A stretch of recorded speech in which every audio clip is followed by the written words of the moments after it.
When Margaret went out, she meticulously closed all the windows and doors but left the gas valve open. Later, my newborn daughter and I died from carbon monoxide poisoning. Ethan signed a leniency petition for his mother, inherited all my assets, and brought his first love and illegitimate child into our home. When I opened my eyes again, I was 20 years old. Ethan knelt before me with those clear peach blossom eyes, pleading, "Ivy, will you marry me?" After my death, my spirit lingered around Ethan Wilson for months. That's how I discovered the man I'd loved wholeheartedly for 6 years was actually a wolf in sheep's clothing. Coming from a single-parent household with his mother Margaret, sister Lucy, and her son Lucas, his only notable possession was a prestigious university diploma. Meanwhile, I was the heiress to the Smith Group empire. Our backgrounds were worlds apart. Yet we shared uncannily similar tastes, both admirers of impressionist works like Van Gogh's Starry Night, enthusiasts of modernist architecture like Gaudi's Sagrada Familia and Wright's Falling Water. I'd thought I found my soulmate. What I didn't realize was that perfect compatibility doesn't exist naturally. If it seems too good to be true, someone's always playing a long game. His game involved claiming the Smith fortune. After our marriage, my father grew wary. He drafted a will leaving everything solely to me. This threatened Ethan's divorce would leave him empty-handed after years of scheming. So he orchestrated a car accident to eliminate my father. During childbirth, Margaret tried to kill me through medieval methods, denying epidurals for baby's intelligence, refusing Section 4 natural birth benefits. I survived, dismissing her as merely ignorant. When I resumed reviewing company finances during maternity leave, Ethan panicked. No more elaborate plots, he simply had Margaret turn on the gas before locking all exits, murdering me and our newborn. Ethan hired top attorneys who spun tales of Margaret's good intentions, closed windows to prevent chills, accidental gas valve mishaps from trying to make tea. They presented her psychiatric records claiming diminished responsibility.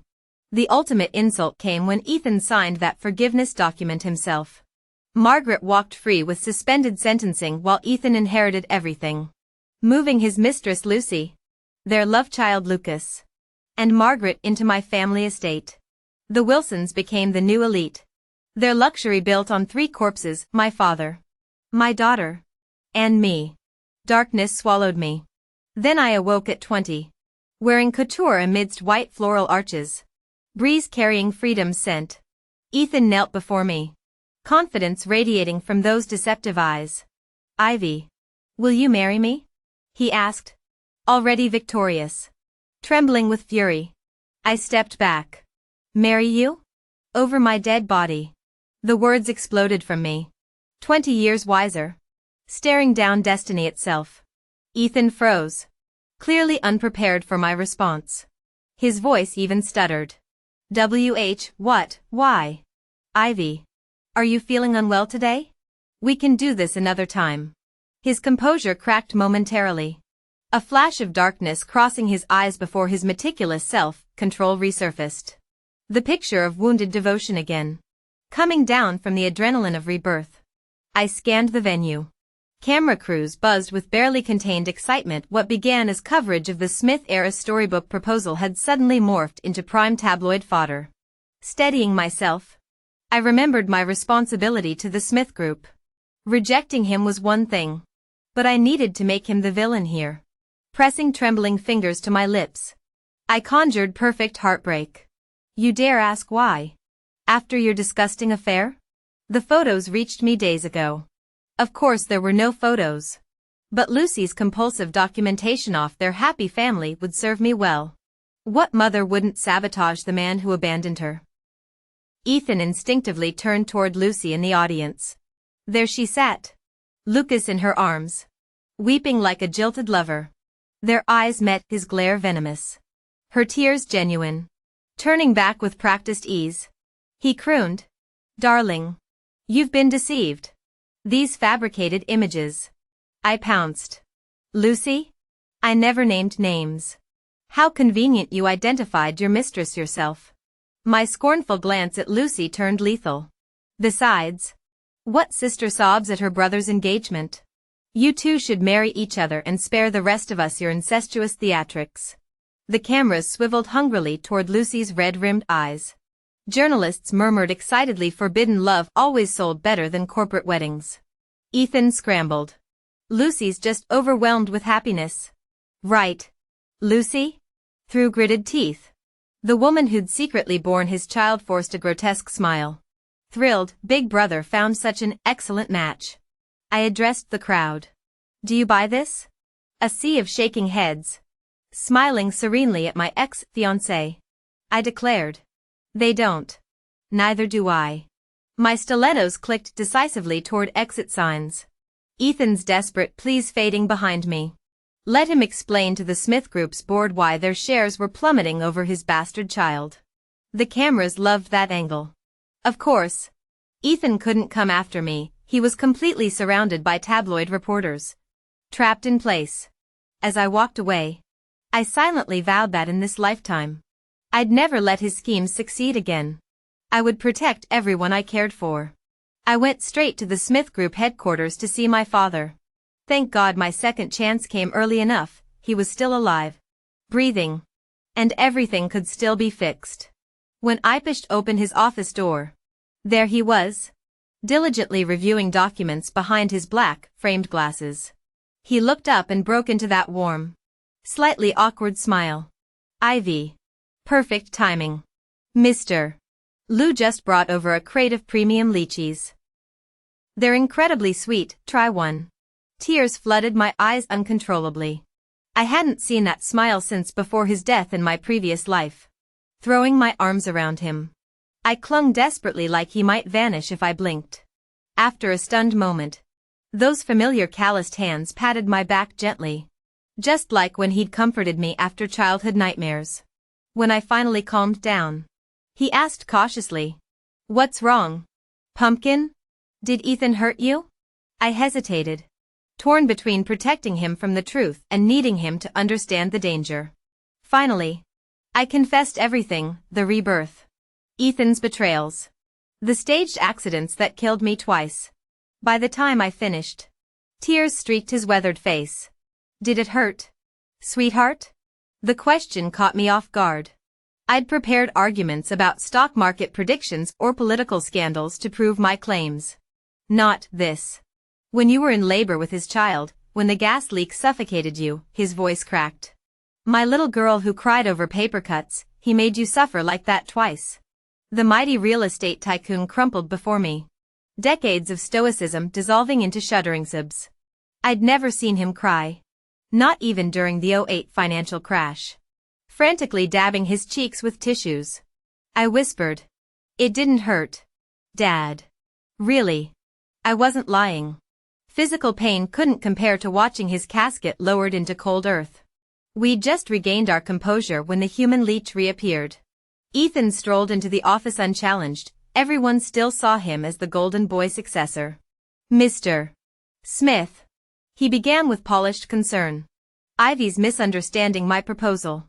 My sister got emotional when I mentioned marriage plans.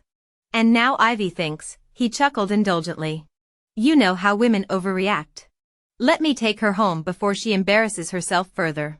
Every syllable dripped with calculated charm. The act of a devoted fiancé perfected through lifetimes of deception. He finished speaking and walked straight up to me. His tone was dripping with affection. "Let's go. Ivy. I'm taking you to a French restaurant tonight. Don't be mad anymore. Okay?" He grabbed my hand to leave when my father's authoritative voice boomed across the room. "Stop right there. What gives you the right to take my daughter away?" His voice carried decades of boardroom dominance tempered with icy disdain. Ethan froze mid-step, confusion flashing across his features. Seizing the moment, I wrenched my hand free and ducked behind my father's protective frame. Dark storm clouds gathered in Ethan's eyes as he visibly wrestled down his fury, forcing his trademark charming smile. "Mr. Smith," he chuckled with strained levity. "Surely you haven't forgotten me? I'm Ivy's boyfriend, your future son-in-law. Did she tell you those silly rumors about Lucy? She's just like a sister to me. Ivy's overreacting. But you shouldn't indulge her childish. My father cut through the manipulation like a scalpel. Not anymore. You're no longer dating my daughter. Nor will you ever be. The mask slipped as Ethan's smile turned rigid. Mr. Smith. Ivy and I share something real. Real? I scoffed from behind Dad's shoulder. Keep your recycling bin romance. I don't collect trash. Ethan's eyes widened. Genuine shock bleeding through. You're breaking up with me? His voice cracked theatrically. This is about Lucy again. Isn't it? Fine. We'll cut her off completely.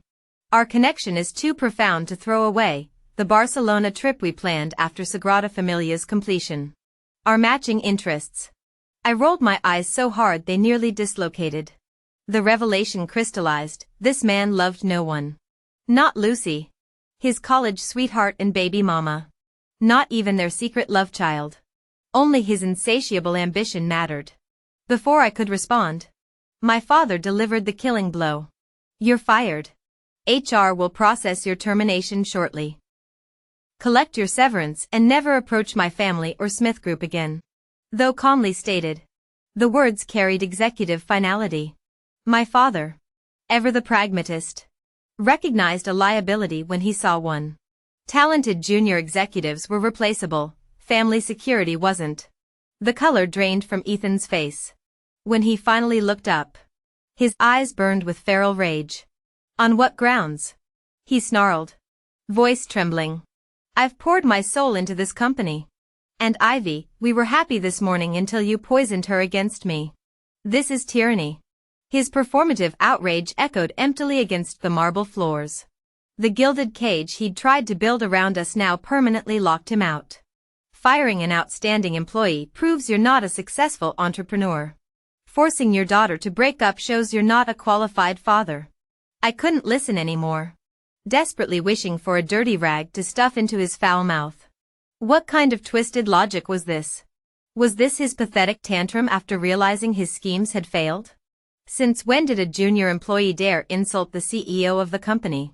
He hadn't even resigned yet. What the hell are you talking about? I snapped. This is my father's company. I'm his daughter. If he's not qualified, what makes you think you are? Your job responsibilities came with corresponding compensation, that's how employment works. The company will provide generous severance per legal requirements. You're losing nothing. As for us, that was my personal decision. Stop deluding yourself. We're completely through. I've said all there is to say. You'd better think carefully about your next steps. I refused to waste another breath. Ethan James Wilson kept his head bowed throughout. His silence more menacing than any outburst. The dangerous tension radiating from him put me on alert. Though security waited outside, I needed to protect my father. I understood men like him, these trophy husbands obsessed with saving face. The last lifetime? He'd murdered me using the excuse that the Smiths looked down on him. As if everyone whispering about him being a gold digger justified homicide. But wasn't that exactly what he was? Couldn't handle the truth? Your severance includes N+1 compensation totaling nearly $1 million. I reminded coldly. With that and your experience at Smith Group, you could easily find comparable work. A top university graduate like you wouldn't want to spend his prime years in prison. Would you? Something in my words struck a nerve. Ethan's eyes sharpened with bitter clarity. Of course not. He sneered, lips thinning into a cruel line. His glare shifted between me and my father like shards of ice. We'll see who begs whom for marriage favors later. He spat. And you. He jabbed a finger at my father. Old man. You'll regret this. Goodbye. How melodramatic. Did he think this was some anime protagonist moment? Reality would soon teach him that without the Smith Group's influence, he was nothing. My father originally promoted him from R&D to management out of kindness. 3 years in that cushy position had eroded his technical skills. In the rapidly evolving tech world, his remaining knowledge was already obsolete. While decent at management, that meant nothing. What sane family would entrust their empire to an outsider? Like handing a chest of gold to a stranger in bandit territory. I awaited his inevitable downfall. father finally stopped his matchmaking nonsense. He'd wanted someone to help me manage the company, to protect me after he's gone. But the Ethan incident proved outsiders unreliable. Making me a kind-hearted heiress would be like sending a child with jewels into a mob. Even if we exposed one Ethan, countless others would come. The prize was simply too tempting. To avoid repeating past mistakes, my father decided to mold me into a true successor. He stopped indulging my carefree lifestyle from previous years, instead placing me in an entry-level position at the Smith Group to climb the corporate ladder through merit. Endless spreadsheets and proposals overwhelmed me initially, keeping me working past midnight daily.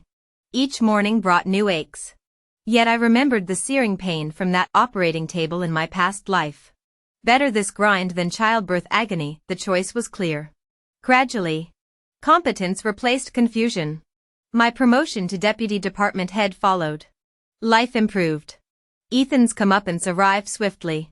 During contract negotiations at a partner company, I witnessed his humiliation firsthand. Fresh from sealing the deal, I descended to the lobby where Ethan clung to a recruiter's sleeve. "Why choose some community college grad over me?" he raged. "I've got 3 years experience and a top-tier degree." The exasperated HR staffer countered. "We need developers fluent in software skills you lack. That new hire might be fresh, but he's tech-savvy. Basic math." Man. When Ethan demanded to see executives, the recruiter feigned spotting their approaching boss and bolted, muttering psycho under his breath. Stranded in the lobby, Ethan finally glimpsed reality without the Smith family's protection. His academic privileges and former status as my fiancé had inflated his ego. Corporate sycophants feeding his delusions of grandeur. Now exposed as mediocre, his resume's embellishments couldn't compensate for torpedoing relations with the Smith Group. What company would risk our wrath for an underperforming narcissist? The campus golden boy's grand ambitions lay in ruins. His arrogant proclamations mere punchlines now.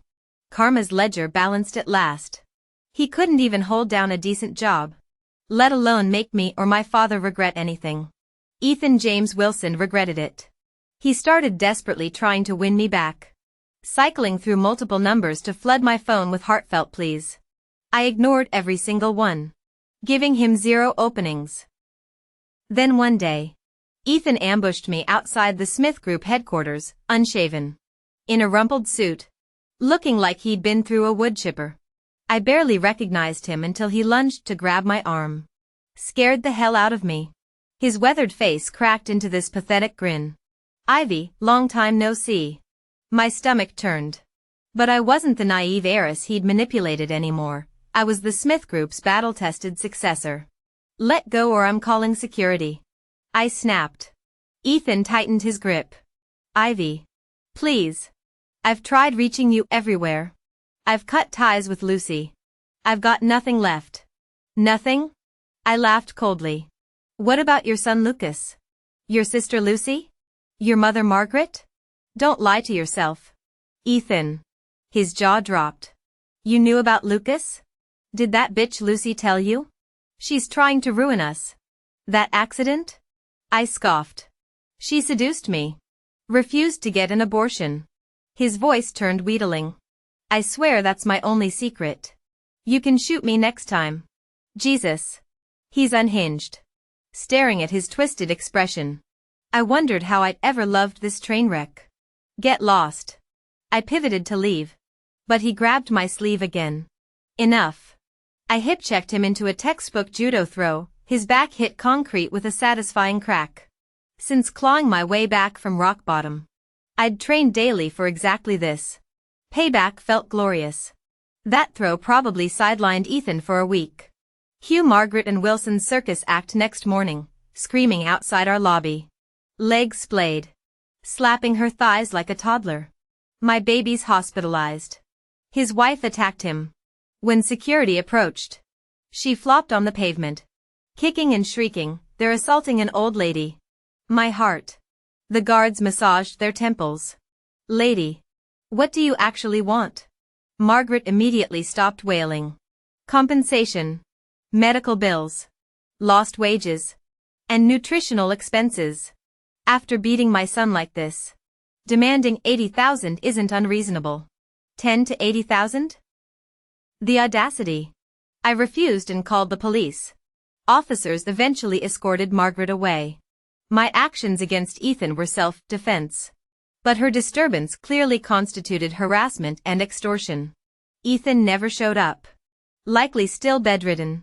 Lucy rushed over, tearfully pleading for leniency toward her mother-in-law.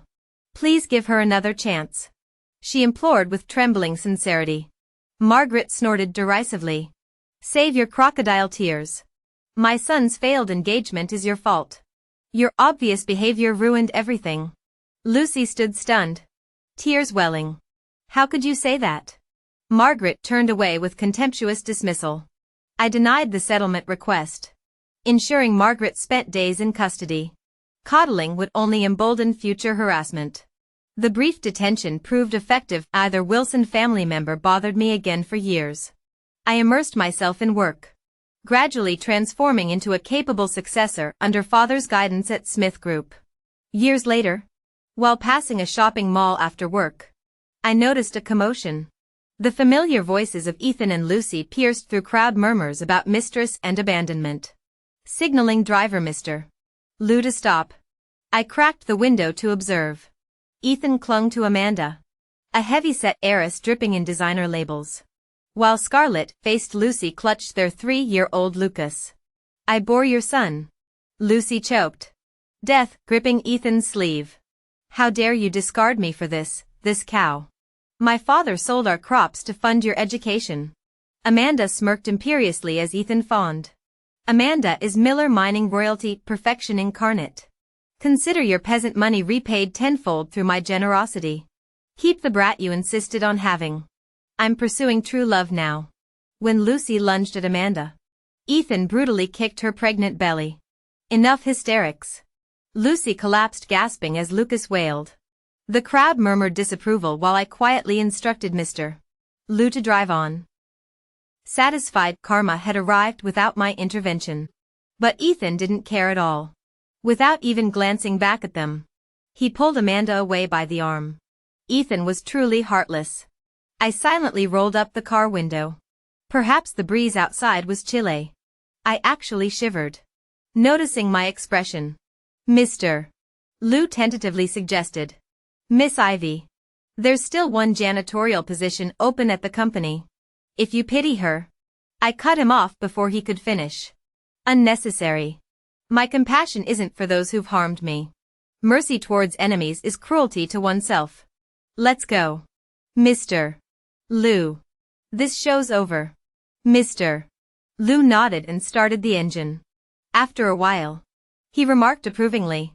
Miss Ivy, you're becoming more like the chairman every day. I smiled without responding. I knew this had been a test. As my father's personal driver for decades, Mr. Lou would never consider keeping Lucy around as harmless. He'd simply followed father's orders to see if I'd truly changed. Father worried I might still be gullible. They all wanted me to protect myself. Why do some girls fall prey so easily? Excessive compassion. Predators exploit this weakness using children, pregnant women, or the elderly as bait. Hence countless girls disappear into remote mountains or foreign lands, becoming breeding stock or organ banks. Rule 1 of self-protection, lock away unnecessary empathy. When someone bypasses police, strong men, and relatives to seek help from the most vulnerable-looking girl in crowded streets, their intentions couldn't be clearer. Of course, rejecting Lucy had practical reasons too. With countless job opportunities in the city and her being perfectly capable, why would I bring a time bomb into my life? Later, I mastered corporate operations thoroughly. My meticulousness and composure rivaled heirs groomed for decades by other elite families. Father finally stopped worrying. Eventually, I adopted a stray puppy with a birthmark identical to my daughter's in previous life. She became family, pampered and cherished. My life finally filled with canine joy. Last time I saw Ethan was on a reality TV show about family disputes. Paralyzed after failing to land high-paying jobs yet refusing entry-level work. He'd clung to Amanda, scheming to inherit her family's Miller mining group through marriage. But Amanda saw through his gold digging. She accepted his courtship gifts yet never intended marriage. Reportedly during intimate moments, she accidentally crushed his spine, causing permanent paralysis before abandoning him. His mother Margaret suddenly remembered Lucy and her grandson Lucas then. When they dumped Ethan at Lucy's doorstep, she returned him immediately. Margaret escalated to TV producers, pressuring Lucy to care for her son. Lucy only responded once, "We never married. Lucas isn't 18 yet." Ethan never paid a cent in child support. Margaret had cursed her out when asked for money. A single mother with minimal education, Lucy worked factory jobs in unfamiliar cities, struggling daily to raise her child alone. She clearly stated that neither she nor her son had any obligation to support Ethan. Then no matter how many times the production crew called, she stopped answering. The crew, their gazes toward Ethan and his mother took on new meaning. Margaret knew she was in the wrong.